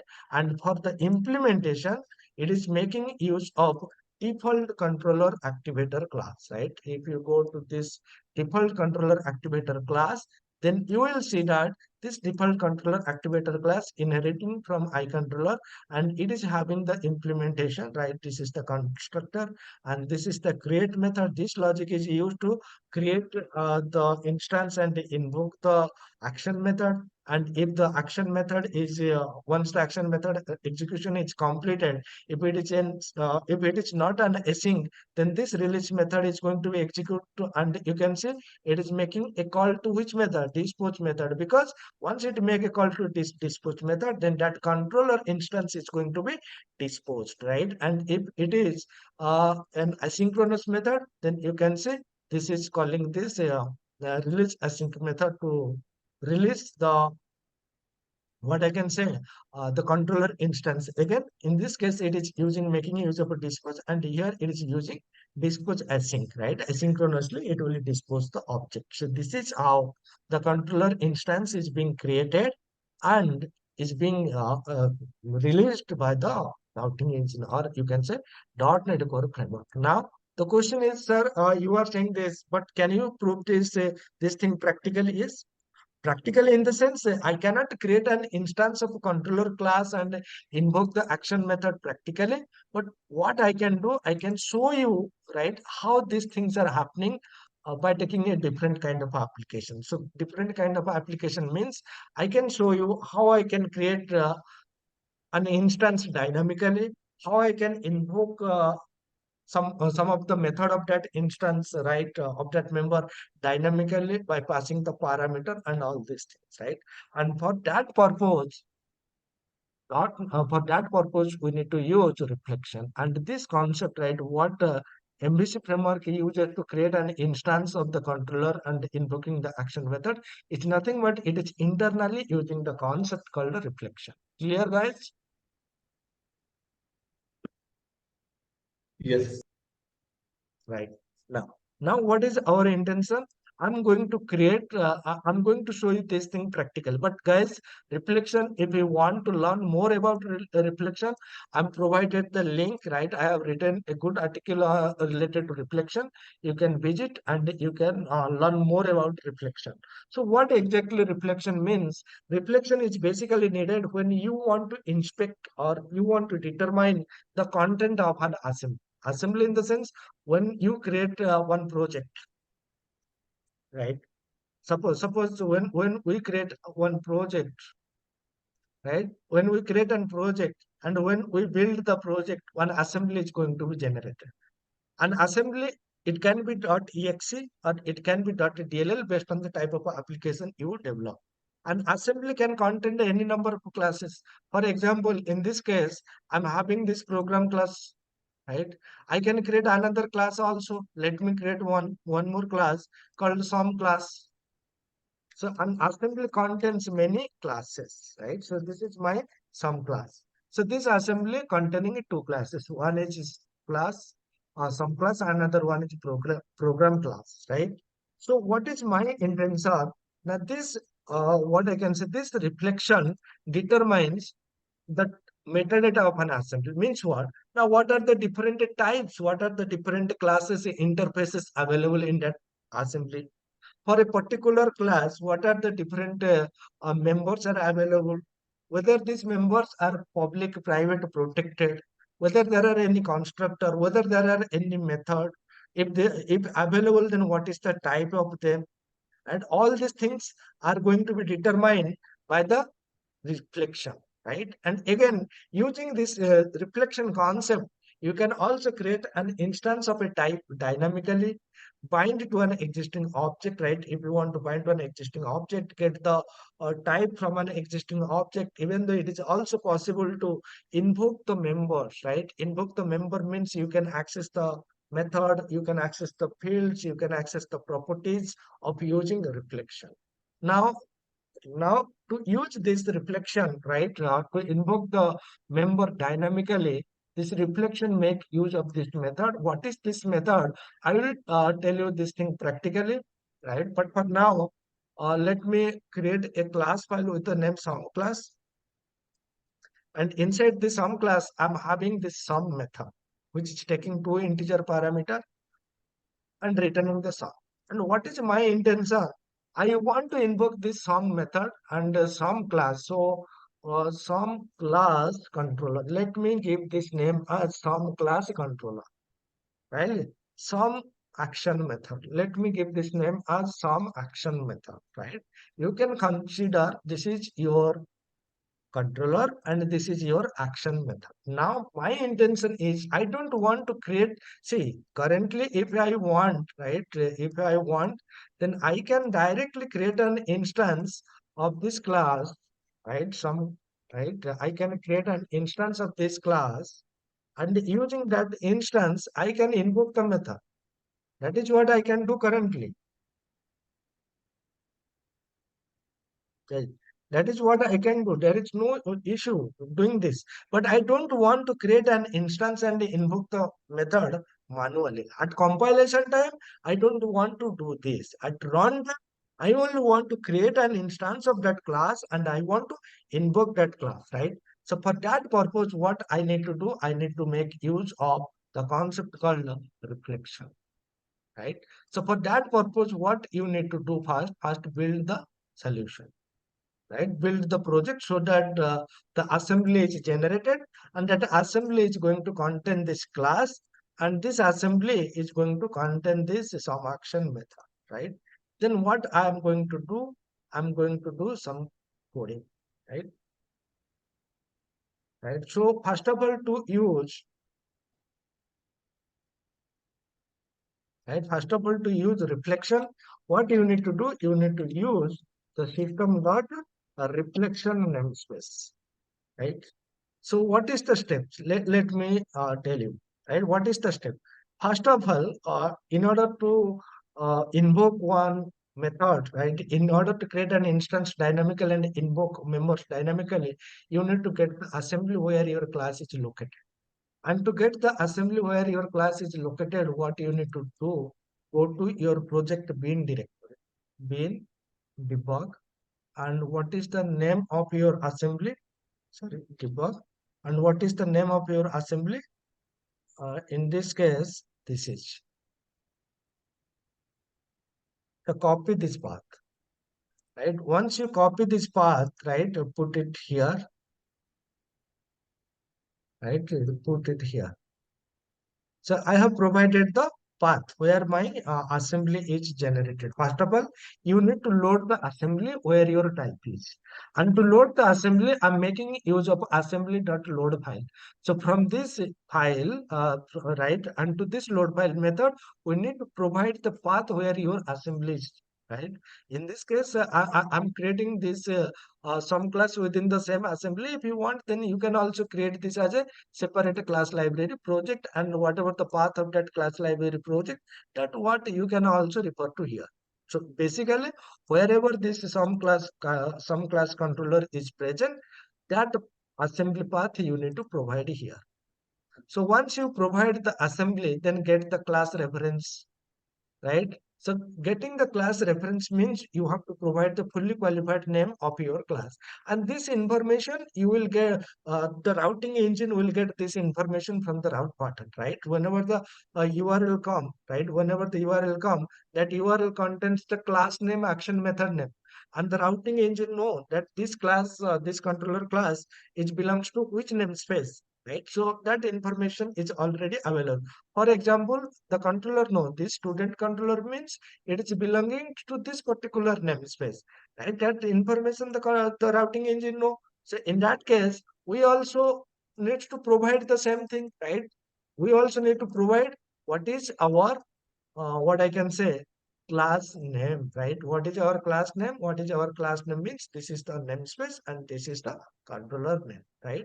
So once we provide this stream by using this myAssembly get type method, we'll get the type information. Now it is going to return me what is the type. Type means what is the data type, or you can say what is the fully qualified class name.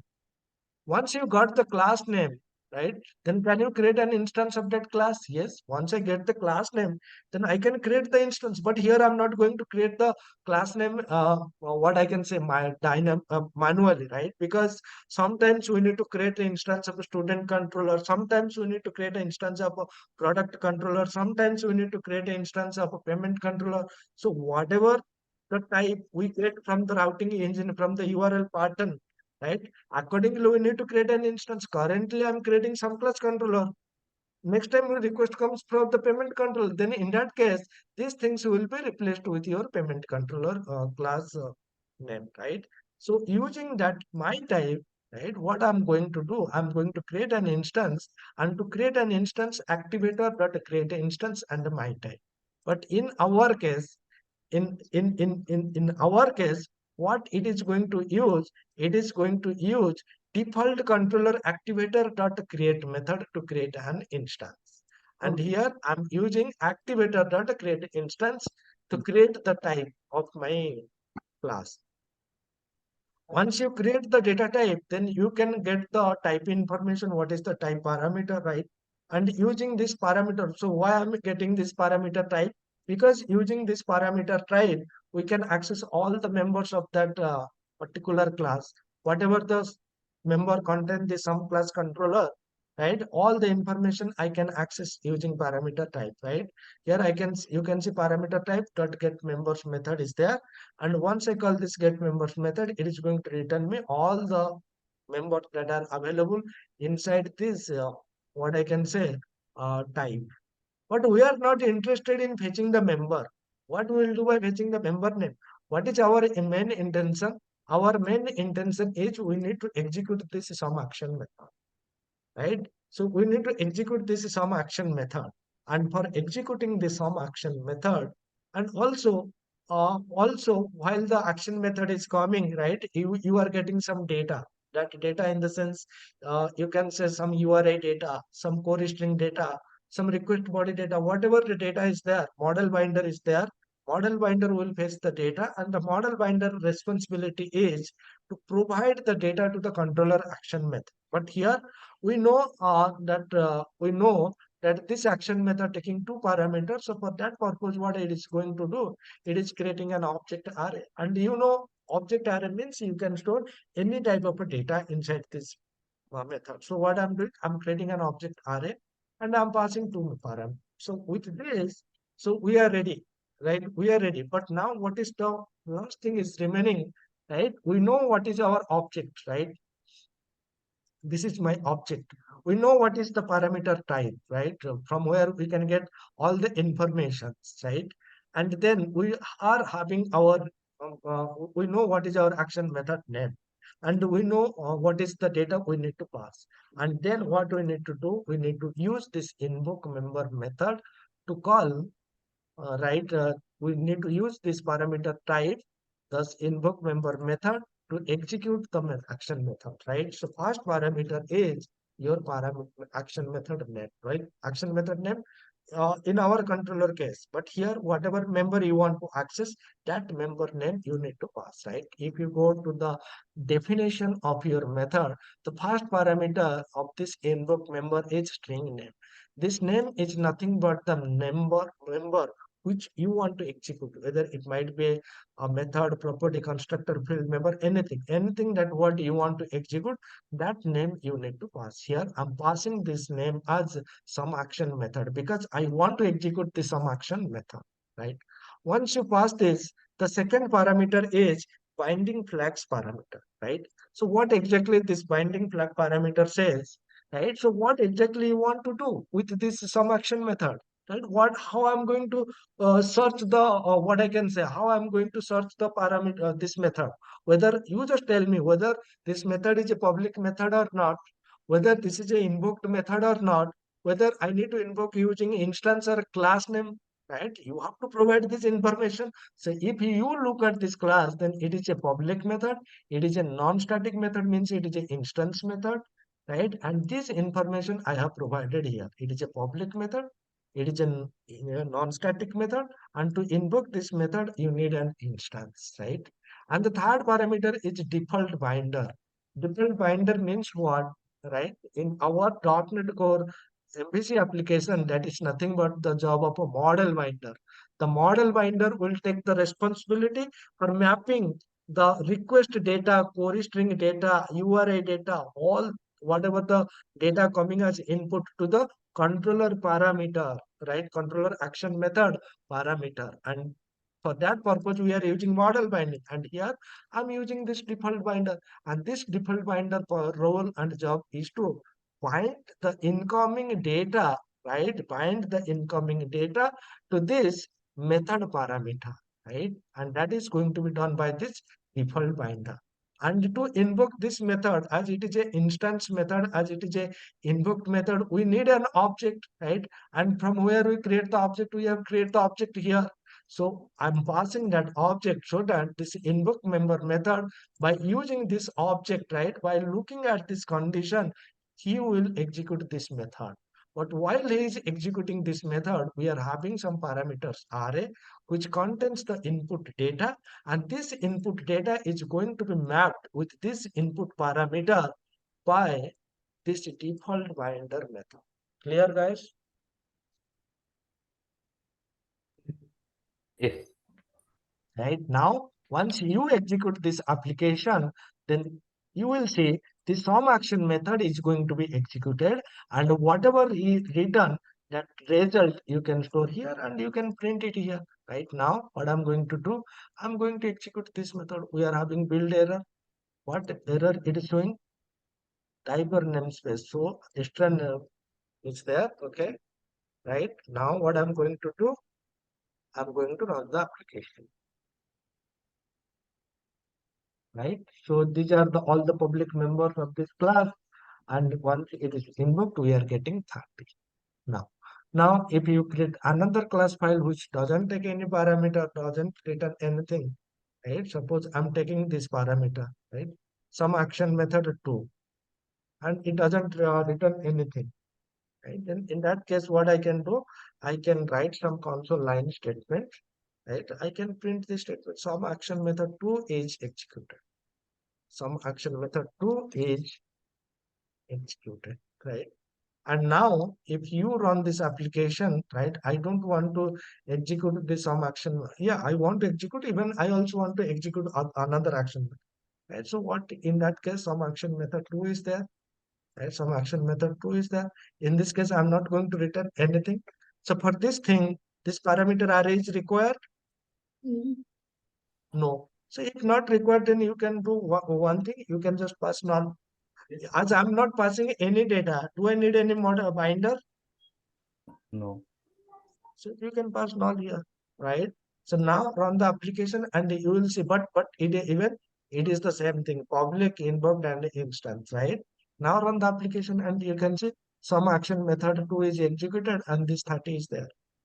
And both the method are executed. So this is how the controller instance is created, and this is how, right? The action methods are being executed with parameter and without parameter. And if you want to learn more about reflection, right, then you can visit this link. But whatever required, that what I have explained in this session. Clear, guys?